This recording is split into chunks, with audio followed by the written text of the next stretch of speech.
Logan, everybody, and welcome to the Mike Francesa podcast, part of the Bet Rivers Network. We come to you after the Knicks fall to the Indiana Pacers and now trail the series 3-1 as they will try to come back to New York and extend the series, force a sixth game back in Indianapolis. And we know now that they will have to win 3 straight games or they will exit the playoffs short of the finals. When the Knicks lost game 2, I told you I thought they'd come back down 3-1. So am I surprised by tonight's game? No. Did I think tonight's game would be harder? I actually was surprised by the deficit in game 3 because I thought they would play a more commanding game 3. And I really felt confident Knicks would win game 3. I thought they had a chance tonight, but I didn't. I thought at best it was 50-50, probably a little more Pacers than even that. But let's be honest, this was an ugly, bad performance from the Knicks. It was a game they hung around in. It was a game, there was a point in the fourth quarter where Indiana was doing so many stupid things. Coming up the court with a big lead and shooting 2 seconds shooting a 3 2 seconds into the shot clock. Taking bad-looking shots, putting the ball in the hands of people who shouldn't have it, turning the ball over. I mean, making unforced errors, fouling indiscriminately. I mean, they kept the Knicks in the game by sending them to the foul line 39 times. That's the only reason the Knicks win the game. That and Indiana's poor shot selection at times in the second half. But from a Knicks standpoint, this game was ugly on so many levels. Ugly. They allowed 43 points in the first quarter. Their transition defense was abominable. Their overall defense was abominable. 69 points in the first half. Ugly. 17 turnovers for the game. Ugly. Give up the last 6 points before the half. Give up the first 7 points coming out in the third quarter. Put yourself in a really terrible situation where everything has to go right for you to win. And early in the fourth quarter, Indiana kept fouling and taking bad shots or turning the ball over and fouling. And listen, Indiana forced the pace. And at times the pace is way too quick for the Knicks. It's too quick for Robinson. Okay? They run Robinson and run him and run him and run him. And that's why his number one night was minus 20. They run him, they run him, they run him. Bad decisions. Running plays in the fourth quarter for Bridges, who was ice cold. I know he hit a couple of late threes, but who cares? I mean, he made 4 or 5 threes, but his game tonight was terrible. I'm so disappointed in Bridges' performance in this series. You look at the numbers tonight and you say, oh, he played 34 minutes, got 17 points. He had 4 or 5 threes. Nonsense. He was terrible tonight. He was terrible tonight. 3 turnovers. For him, bad defense, bad positioning, missed a lot of shots. And, Brunson in the fourth quarter was silent. I'm sure a lot of you loved that he got that meaningless hoop at the end of the game. Wasn't meaningless if you bet Brunson points in the game because he needed those points to get over. He was 29.5 was the number, and I saw people screaming about that everywhere. And he needed that last basket, which he got. You probably thought he was going to score 45 in midway through the game. He wound up just barely breaking 30 with that last hoop. So I'm sure that put a smile on some people's faces, but the bottom line was Indiana was good at a lot of junctures tonight. They got a wonderful game out of Halliburton, who took too many shots, who was feeling it in the first half with 20 points, 8 rebounds, and 9 assists, or 10 assists and 8 rebounds. They gave him 9 rebounds and they took one away, but he almost had a triple-double in the first half. And then in the second half, he took a lot of wild shots, but he was aggressive. And when you wind up with 32 points, 12 rebounds, 15 assists, 4 steals, and no turnovers, That's a hell of a playoff game. You know, he has made folly of the people who called him overrated.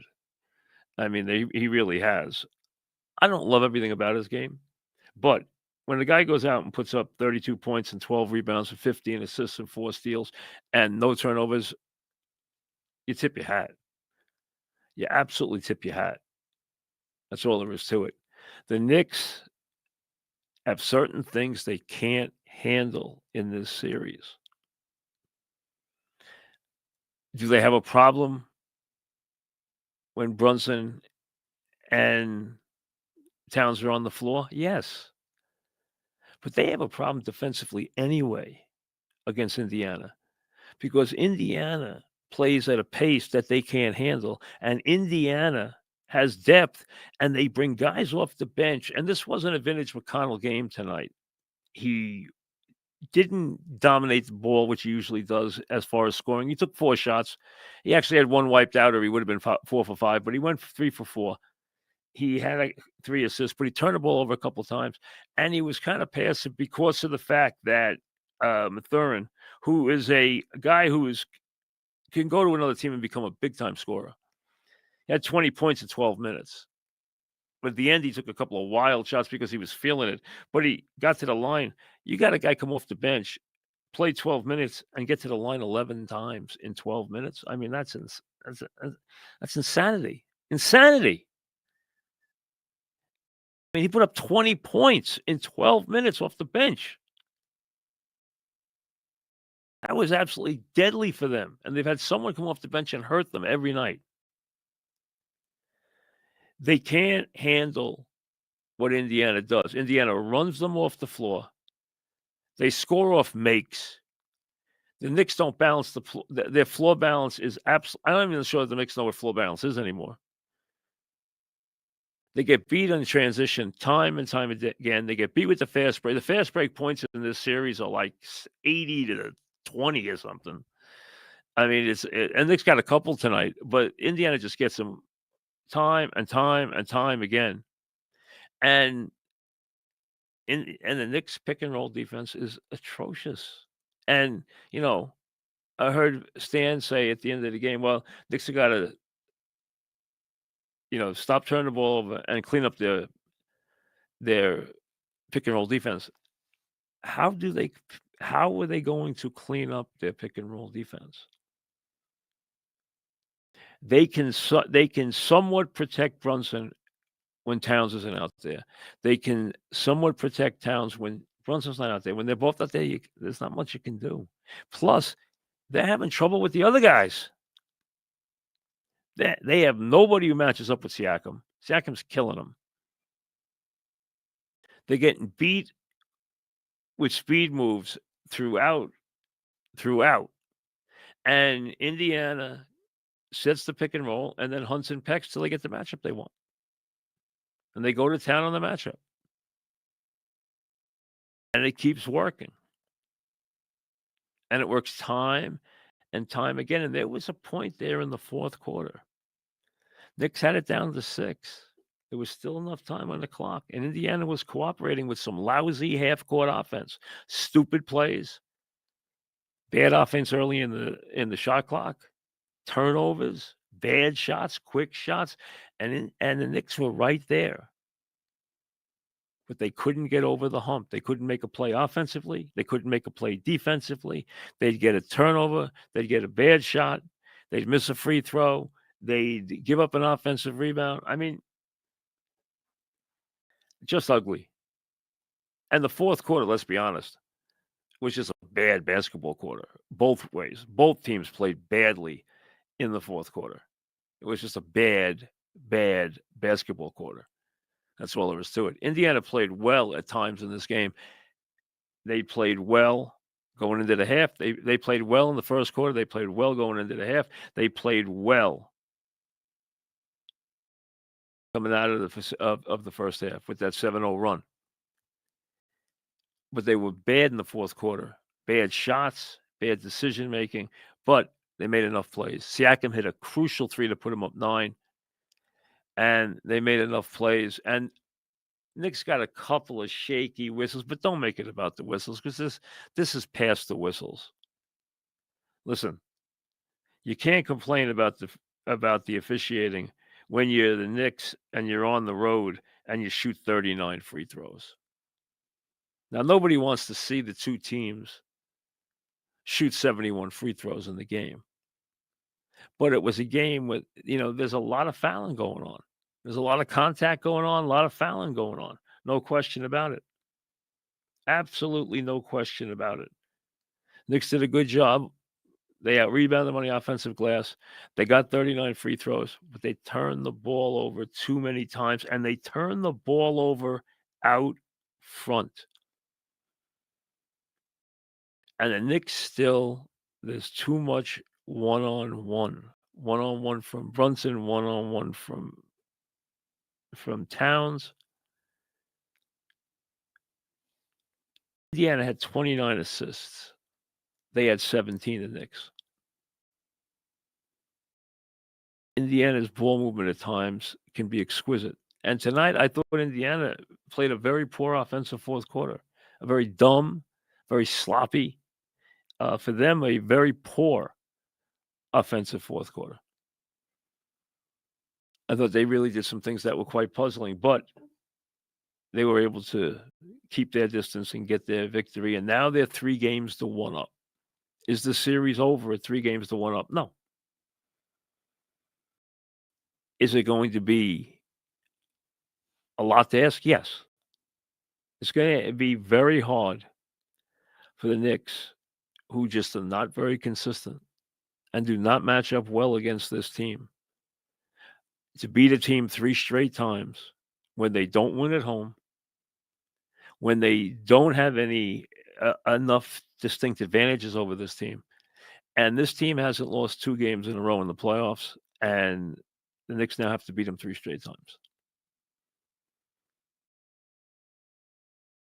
Hey, Indiana has as much a chance to win Game 5 as the Knicks do to win Game 6. Do I think the Knicks will win Game 5? I do. I just think this series is not destined to be 5 games. Can they win Game 6 at Indiana? I think they'll probably get a puncher's chance, but to ask them to do this 3 games in a row, and would I be shocked if Indiana came back and won Game 7 in Madison Square Garden? I would not. Not the way this series has gone. I would not. Home court doesn't mean a whole lot. It really doesn't with these teams. It really doesn't. Let's be honest. First 3 games won by the road team. And tonight, the Knicks still had a shot in the fourth quarter. They needed to get that one shot down. They needed to have that one play. They needed to get over the hump and just get that down to one possession. They couldn't. That Siakam 3 was huge because Indiana was reeling right there. They had not had a good shot. They hadn't had a basket in 3.5 minutes, and they hadn't even had a good shot about 4 minutes.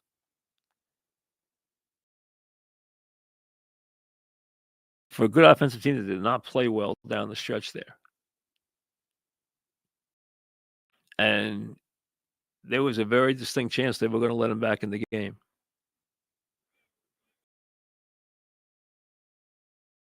So I have to admit, after it was 2-0, I thought this would be what we would have. I thought Indiana would win. I thought the Knicks would win Game 3. I thought Indiana would win Game 4. They did. But I was disappointed in Game 4 tonight. I thought it was a bad effort from the Knicks on a lot of levels. And I am supremely, because my expectations for them are high, and I expected a lot out of him, I am really disappointed in Bridges' play. I wanted him to lift that game to another, because he does have another level, and he's had trouble getting started.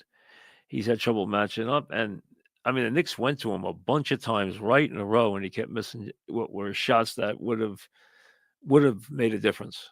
Then he hit a couple late, but hey, including one that was just cosmetic at the end.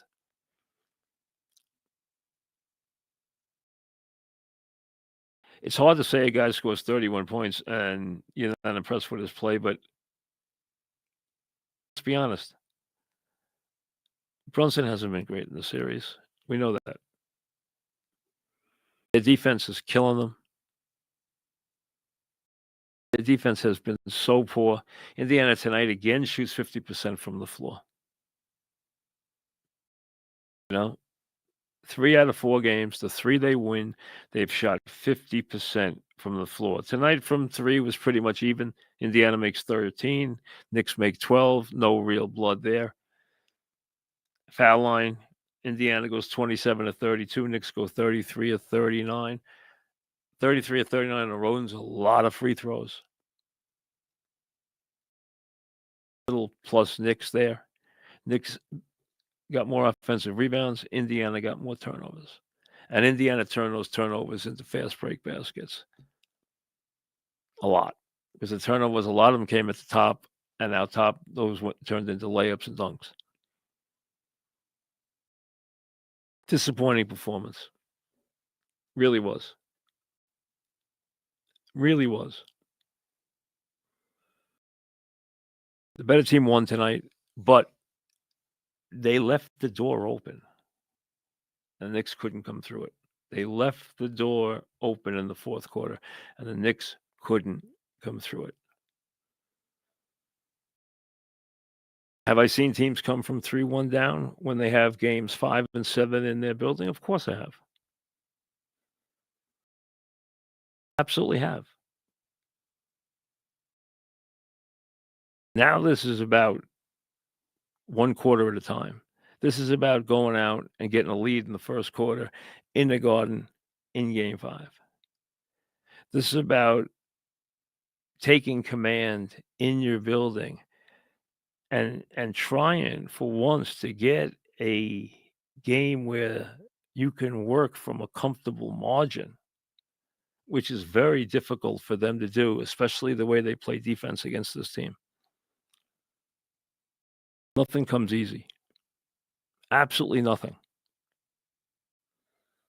The idea now is to put the pressure back in their lap.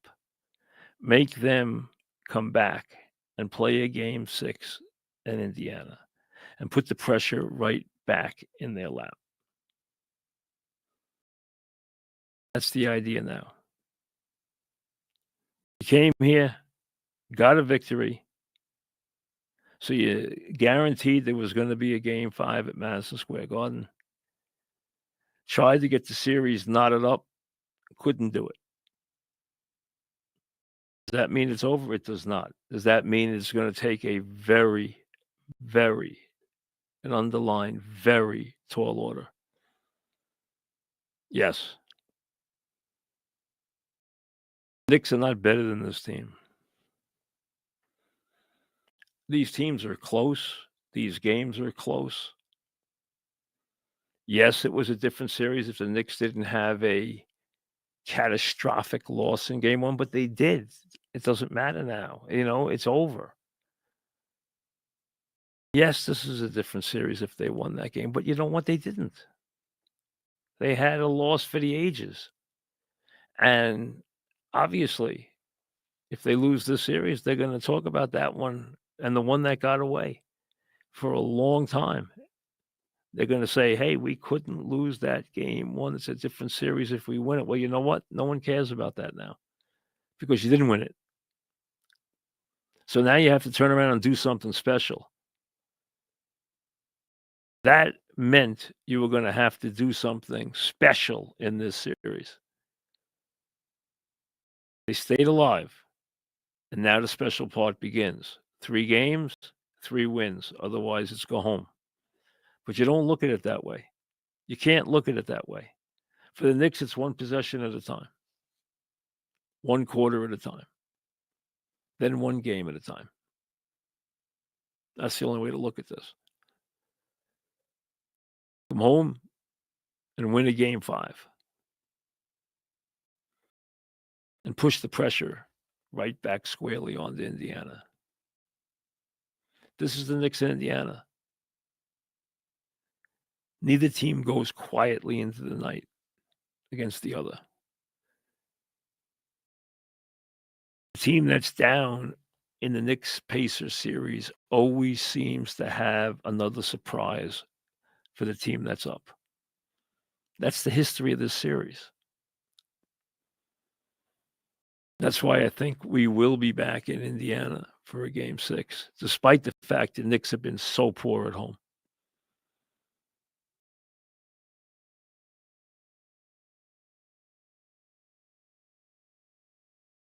Would I put Hart back in the starting rotation? I would. That's a move that didn't need to be made, and I would put Hart back in the starting rotation. And I would pick my spots with Robinson because Robinson's better when you use him as a guy who comes in and changes the pace and the direction and the feel of the game. He does not do that when he starts. And Indiana has decided, hey, we're going to come out. Robinson's going to start, and we're going to run him right out of the building. And we're going to run his legs right out from under him. He's going to get his moments. He's going to have his moments. He's going to have his flurry, but we're going to run him right out of the game. Put him back in. I understand the idea. Let's separate. This has become the big thing, like it's some, genius move. It's not a genius move. We all know. Tibbs been sitting there with this all year. He knows how bad. Listen, Tibbs is a defensive coach. He knows how bad Towns and Brunson are. He's been trying to hide them all year. He knows how bad they are defensively. He knows how much they've been exposed.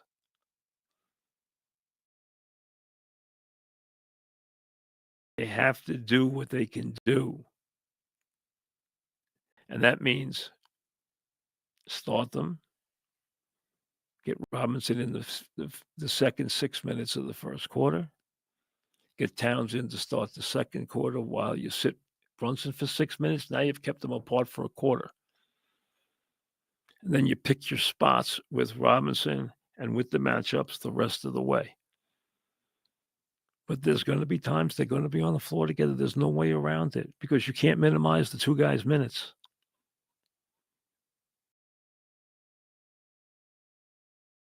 And Brunson in this series has not taken over these games. He really hasn't. He's had his points, but he has not taken over these games. And the Knicks have had flurries with him on the bench.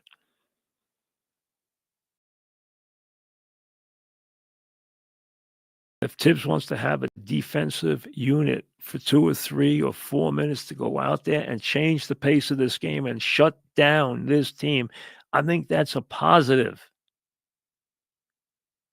I think that is a positive. To put 5 defenders on the floor and make them have to play differently. In these games, you want to change the pace, slow the pace, and change the feel of the game as much as you possibly can. You can't let them just play at a breakneck speed and just keep killing you with fast break points and with speed. Because they drive you with their starters, and then they bring McConnell off the bench, and he drives you again, and he just keeps driving you. McConnell's job there is to drive that offense quickly and make the Knicks be back on their heels. He'll drive it if you give him a hole. If not, he'll make the pass, but he wants everything to be quick. He's in there to be the igniter when the starters are off the floor. And he does a very good job of that. This is the first game he didn't have double digits. He had 6 points, but hey, he only took a couple of shots. And tonight, his running mate went crazy. That's why he didn't have the normal number of points, because his running mate was going nuts. This is not an easy hand Tibbs has here, but it's not an unplayable hand if he does it right and they get cooperation from the other players, including Bridges, who has got to step up. Time for him to step up. He has been a bitter disappointment because I expect a lot from him. You're not getting it.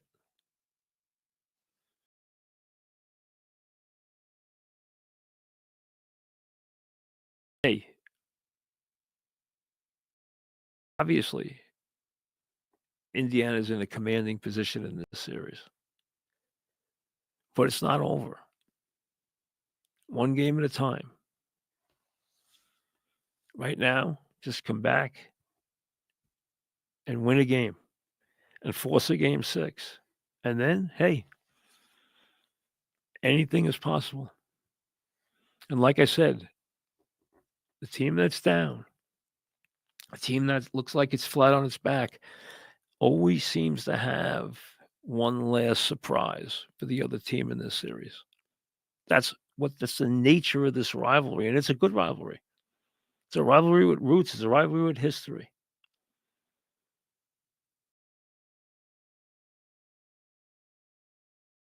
I don't think the Knicks season ends with a whimper, but I would put Hart back in the starting rotation. I'd put him back in the starting lineup. I would use Cat to his fullest extent, the way you use him to change the feel and change the nature of the game. And then you have to pick your spots. And like I said, having a defensive unit for a couple of minutes to just change the feel of this game and shut down that offense. If you can shut that offense down, it might not restart. If you let it run at breakneck speed and optimum efficiency the whole game, they're going to continue to do it the whole game. You've got to stall that offense. Knicks are better at playing fast, but they cannot play breakneck speed with that team because that team is better at it. They're more versatile and they're deeper.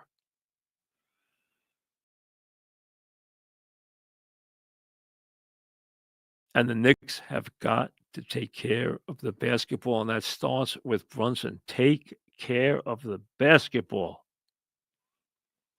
for once in this series, because without that, nothing else is going to work.